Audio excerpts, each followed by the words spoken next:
আশুরার সিয়ামের ফজিলত কি? আশুরার সিয়াম বিরাট দামি সিয়াম।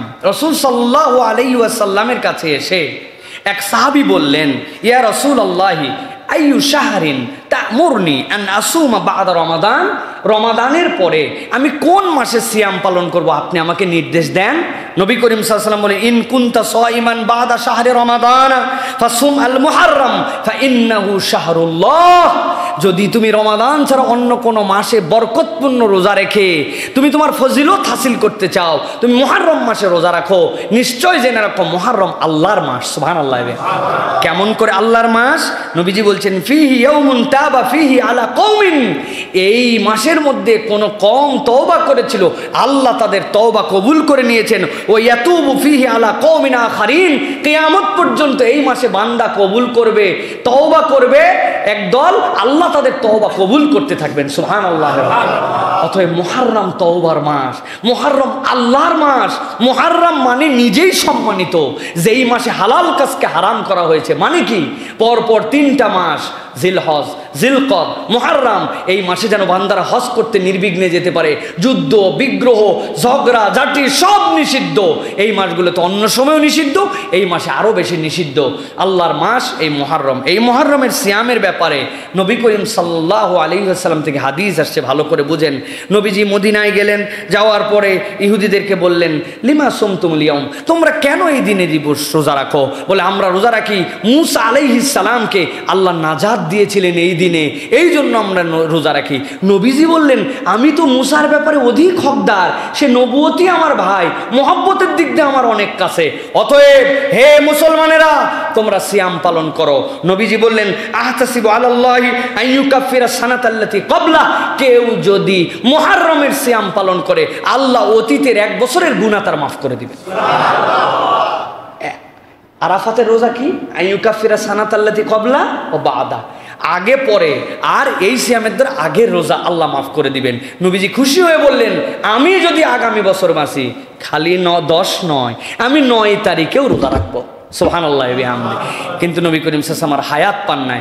অতএব আমরা আগামী মঙ্গল, বুধ, 16, 17 এই 2 দিন, 15 তারিখ দিবাগত রাত্রে আমরা সাহারি খেয়ে আমরা এই 2টা রোজা রাখার জন্য চেষ্টা করব। পারবো ইনশাআল্লাহ? কেউ যদি না পারি তাহলে অন্তত একটা ইয়াউমা আশুরা। আশুরা মানে দশম, আশারা মানে 10, তিসা আশারা, আশুরা হচ্ছে দশম বোঝানোর জন্য সংখ্যা, আর এখানে ক্রম। এই দশম দিবসকে আশুরা বলা হয়। অতএব ন্যূনতম এই রোজাটা আমরা রাখবো। এই রোজা রাখার একটা আনন্দ আছে। কি আনন্দ? ইসলামের সিয়াম আসার আগে রমাদানের এইটা রাসূল সাল্লাল্লাহু আলাইহি ওয়াসাল্লামের পক্ষে ফরজ ছিল, তাহলে আমরা পূর্বের একটা ফরজ সিয়াম পালন করছি। মানে এই বিধান নাই, বলে না যে আহা এই অফিসে আমি চাকরি করতাম, কত স্মৃতি এখানে আমার, আমি জন্মগ্রহণ করছি এই বাড়িটাতে, এখানে আমার কত স্মৃতি ছোটবেলায়, বলে না? মুসলমানদের একটা স্মৃতি আছে আশুরা রোজার সাথে, যে ইসলামে মুহাম্মদ সাল্লাল্লাহু আলাইহি ওয়াসাল্লামের প্রতি প্রথম ফরজকৃত রোজা ছিল আশুরা রোজা। আমাদের জন্য এখন ফরজ না, কিন্তু আমার অতীতের ফরজ স্মরণ করে এই সিয়ামটা রাখবো। আমরা আশুরার এই সিয়াম পালন করার জন্য চেষ্টা করব। আল্লাহ আমাদেরকে পালন করার তৌফিক দান করেন। প্রিয় ভাইয়েরা, এই যে আমরা সিয়াম পালন করছি, এই সিয়ামের পরে আরেকটা বিষয় আমাদের কাছে গুরুত্বপূর্ণ, এটা আমাদের কাছে অনেক ক্ষেত্রে জিজ্ঞাসার মতো, ভালো করে বুঝেন। সেটা হচ্ছে এই যে মুহররম এবং আশুরা, মুহররম এবং আশুরা কি হুসাইন রাদিয়াল্লাহু তাআলা আনহুর শাহাদতের কারণে সম্মানিত? আহলে বাইতের ব্যাপারে আমাদের মন্তব্য এবং আমাদের ধারণা কি? আমাদের সমাজে এক শ্রেণী এখন মুহররম এবং আশুরা এবং এই কেন্দ্রিক যেই সকল কাজ করছে, এই কাজ করতে যে প্রকারান্তরে তারা শিয়া মতাদর্শে নিজেদেরকে নিমজ্জিত করে দিছে। শিয়াদের ধারণা কি? শিয়াদের ধারণা হচ্ছে হুসাইন রাদিয়াল্লাহু তাআলা আনহুর এই শাহাদত এবং আহলে বাইত এই সম্মান এত অধিক যে আবু বকর রাদিয়াল্লাহু তাআলা আনহু, ওমর রাদিয়াল্লাহু তাআলা আনহু, উসমান রাদিয়াল্লাহু তাআলা আনহু, ইনারা 2 নম্বরই করে আলী রাদিয়াল্লাহু তাআলা আনহুকে খেলাফত না দিয়ে ইনারা খেলাফতকে কবজা করে নিছেন। এই হিসাবে ওমর রাদিয়াল্লাহু তাআলার প্রতি, আয়েশা রাদিয়াল্লাহু তাআলার পরামর্শে নাকি এইগুলা হয়েছে। যেহেতু নবী করিম সাল্লাল্লাহু আলাইহি ওয়াসাল্লাম শেষ বয়স, শেষ সময়টুকুতে আয়েশা রাদিয়াল্লাহু তাআলার ঘরে ছিলেন, তার ষড়যন্ত্রের কলা কৌশল এইগুলা ছিল। এই জন্য কেউ শিয়াতে পূর্ণ শিয়া হতে পারবে না যতক্ষণ আবু বকরকে না গালি দিবে, ওমরকে গালি না দিবে। আয়েশা তো ফিন্নার, আয়েশা জাহান্নামী, এই কথা না বললে শিয়া হওয়া যায় না। নাউজুবিল্লাহ বলেন। আমাদের দেশেরও এক শ্রেণী এখন আহলে বাইতের মহব্বত ইজহার করতে করতে, নিজেদেরকে সুন্নি নামকরণ করতে করতে, তাজিয়া মিছিল, হাই হোসেন হাই হাসান, নিজের পিঠে বাড়া, ইমাম বাড়া, বিভিন্ন ধরনের খালি পায়ে ডেক মিছিল, এইগুলা করে তারা শিয়া মতাদর্শের দিকে যাচ্ছে। বিশ্বাস করেন, আপনাদের কাছে যদি আমরা ইতিহাস বলি তাহলে আপনারা জানলে অবাক হয়ে যাবেন যে এই যে মাতমের পদ্ধতি, এটা হচ্ছে শিয়া মাযহাবের কাছেও একটা বেদাত পদ্ধতি। সর্বপ্রথম 352 হিজরিতে মুইজুদ্দৌলা দাইলামি বাগদাদে এই শিয়ার কার্যক্রম শুরু করেন। এইটা হয়েছে 64 হিজরিতে, কিন্তু মুইজুদ্দৌলা দাইলামি তিনি প্রথম এই মাতমের ঘোষণা দেয়। এরপরে যখন 363 হিজরিতে আল মুইজুলি দিন ইল্লা ফাতিমি, মিশরের বিখ্যাত ফাতিমি শাসক, সে তখন মিশরবাসীকে নির্দেশ দিল রাষ্ট্রীয়ভাবে এখন থেকেই মাতম করতে হবে। 354-50 হিজরির আগ পর্যন্ত এরকম কোনো রেওয়াজ ইসলামে ছিল না। আর একটা জিনিস ভালো করে মনে রাখবেন, আল্লাহ রাসূল সাল্লাল্লাহু আলাইহি ওয়াসাল্লাম আশুরার সিয়াম তার জীবদ্দশায় আপনার আমার জন্য নির্দেশনা, ফজিলত, মর্তবা, বর্ণনা বলে গেছেন। নবীর পরে আর কোনো নবী নাই, নবীর পরে দিনের মধ্যে আর কিছু ঢুকানোর নাই। অতএব এরপরে যা ঘটনা ঘটুক সেটা দ্বীনের পাঠ হতে পারে না। হযরতে হুসাইন রাদিয়াল্লাহু তাআলার শাহাদত আমাদের হৃদয়ের মধ্যে এমন কষ্ট দেয়, আমাদেরকে এমন জজবা দেয়। তিনি তার ডেডিকেশন দেখিয়েছেন যে কম সংখ্যক লোক হোক, কখনো ইসলাম উঁচু শিরকে বাতিলের কাছে নিচু করবে না। তার হত্যার সাথে যারা জড়িত ছিল তাদের প্রতি আমাদের ঘৃণা শতধিক, কিয়ামত পর্যন্ত তাদের প্রতি আল্লাহ এবং তার রাসূলের লানত থাকবে। কিন্তু ওই কারবালার ঘটনার কারণে আশুরা আসে নাই, এটা আপনাকে স্পষ্ট, আপনাকে মতামত দিয়ে আপনাকে পরিষ্কার থাকতে হবে, কারণ এটা দ্বীনের পাঠ, এটা আপনার দ্বীনের পাঠ। আর শিয়ারা এইটা আপনার আমার মধ্যে ঢুকায় দেওয়ার জন্য চেষ্টা করে, বিশ্বাস ঢুকায় দেওয়ার জন্য চেষ্টা করে। আমরাও এখন কতকগুলা মানুষ হয়েছি যারা নিজেদেরকে মুসলমান বলি, কিন্তু ওই কাজগুলো আমরা করে বেড়াই। আমরা ডেক চড়াই, খালিবারে ঘুরি, এত বড় দড়ি লাগায়া অমুক জিনিস আমরা টেনে নিয়ে বেড়াচ্ছি। এটা কখনো কোনো মুসলমানের পরিধেয় পোশাক হতে পারে না। তারা যেইগুলা পোশাক পরতেছে, কালো পোশাকের ক্ষেত্রে আল্লাহ রাসূল সাল্লাল্লাহু আলাইহি ওয়াসাল্লাম থেকে শোকের ক্ষেত্রে কালো পোশাক ধারণ করার থেকে স্পষ্ট হাদিস দ্বারা নিষেধাজ্ঞা এসেছে।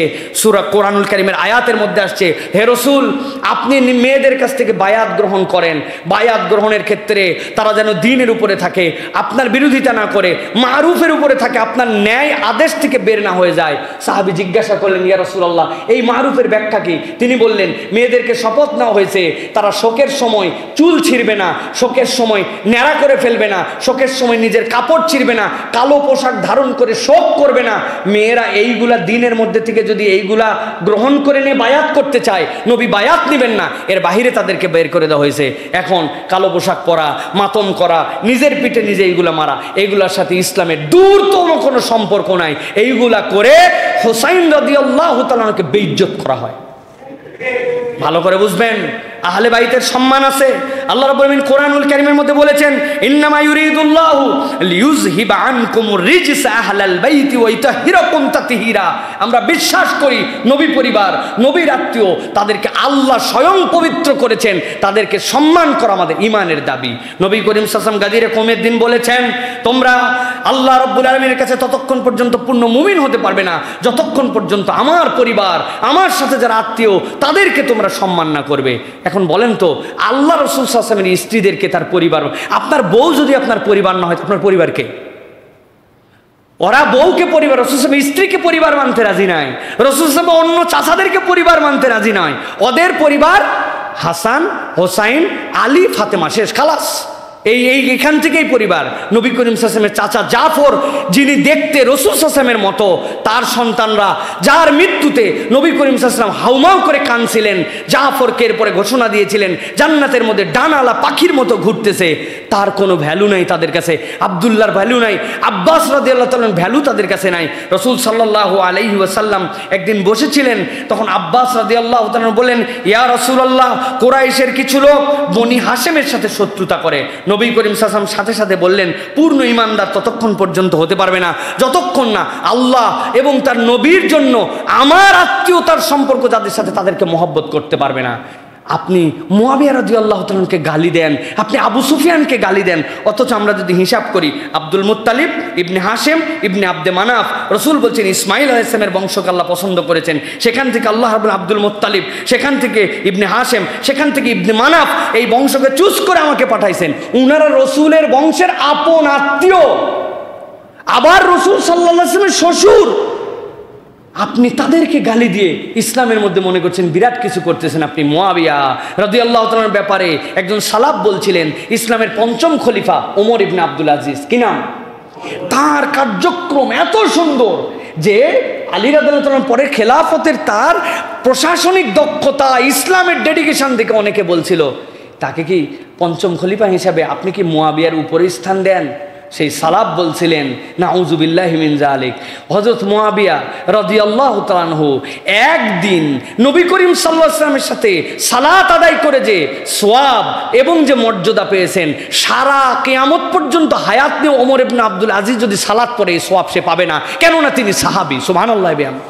সাহাবীর ব্যাপারে কথা বলে, সাহাবীদের ব্যাপারে গালাগালি করতে উস্কায় দেয়, আবার বলে তারা যে আহলে বাইতকে সম্মান করে। আমরা আহলে বাইতকে মহব্বত করি, হযরত মুআবিয়া রাদিয়াল্লাহু তাআলাকে মহব্বত করি, আবু সুফিয়ানকে মহব্বত করি, রাসূলের সব সাহাবীকে, স্পেশালি রাসূলের কলিজার টুকরা সাইয়্যিদাতুন নিসাই আহলিল জান্নাহ শাবাবুল জান্নাহ, রাসূলের কন্যা, রাসূলের জামাতা, রাসূল সাল্লাল্লাহু আলাইহি ওয়াসাল্লামের নাতি, তাদেরকে আমরা মহব্বত করি।